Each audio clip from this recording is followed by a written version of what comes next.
The Poppy Playtime Chapter 5 ARG has been awesome to keep up with as we follow and interact with a Discord user named Seeing Reason. There has been a small update with the ARG, but an update nonetheless, and I want to catch you guys up to date with what's going on and where we currently stand. But first, let's hear from today's sponsor, Jerky Pro.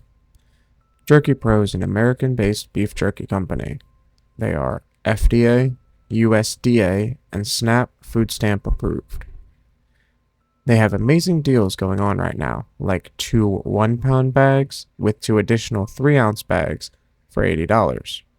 Or my personal favorite, the Variety Bundle, which includes 10 assorted 3-ounce bags.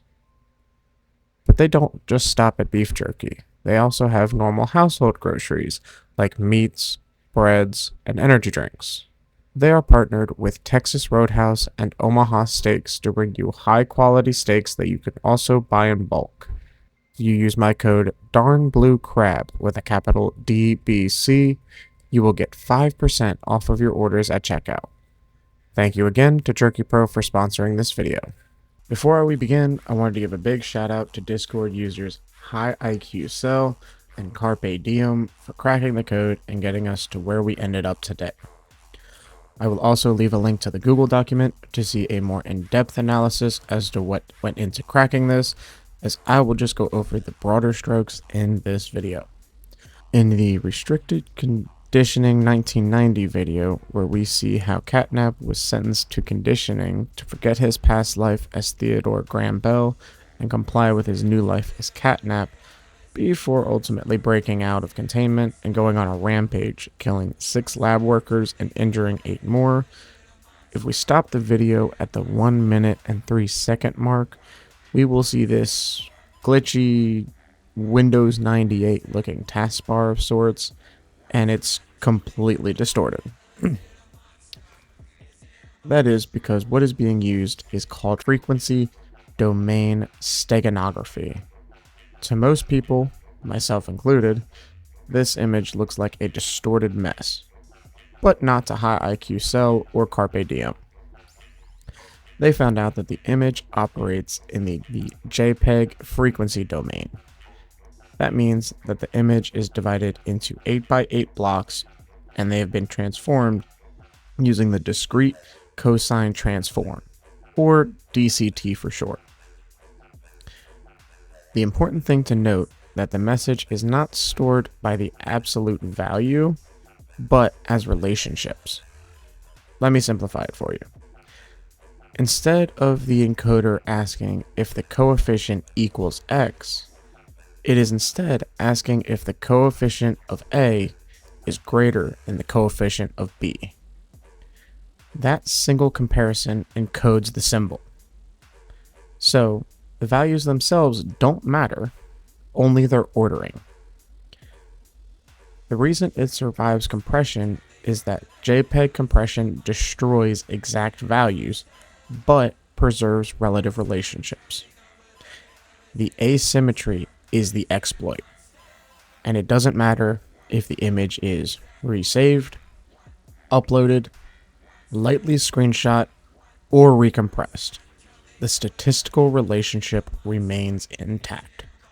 To prove that the message even exists, someone would have to intentionally suspect frequency domain steganography, write a custom extractor, or reverse engineer one that already exists, and already believe that there is something worth finding in the picture to begin with. Thankfully, we had High IQ Cell and Carpe Diem who were up to the task. They were able to crack the code, so to speak, and they found a link embedded inside the image. It was to a website called cluebyclue.org. Once there, you were shown a riddle that states, "In the midst of all letters, there exists a singular being. One that mirrors its surroundings and yet stands alone in its essence. The answer resides not in the world around it, but within. To see beyond the surface is to understand the singular truth. Its name is self-contained, yet infinite in its potential. High IQ Cell and Carpe Diem later found out that the correct answer was one letter, one form, I. The entire phrase. They gave their reasoning as to how they got to that answer, and you can read it in the Google document in the description. It's just too long to put in the video.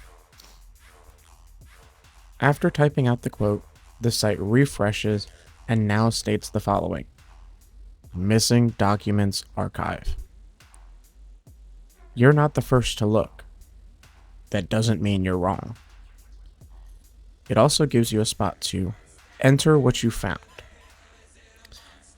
And if you guess what I would presume to be the wrong answer, the text underneath will change. So far, I've only seen where it tells me to take a step back, and it also states, if you think this is over, you're wrong.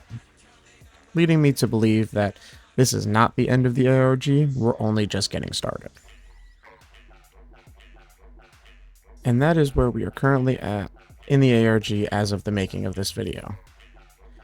If you come across any different responses when typing in different answers, be sure to let me know in the comments below.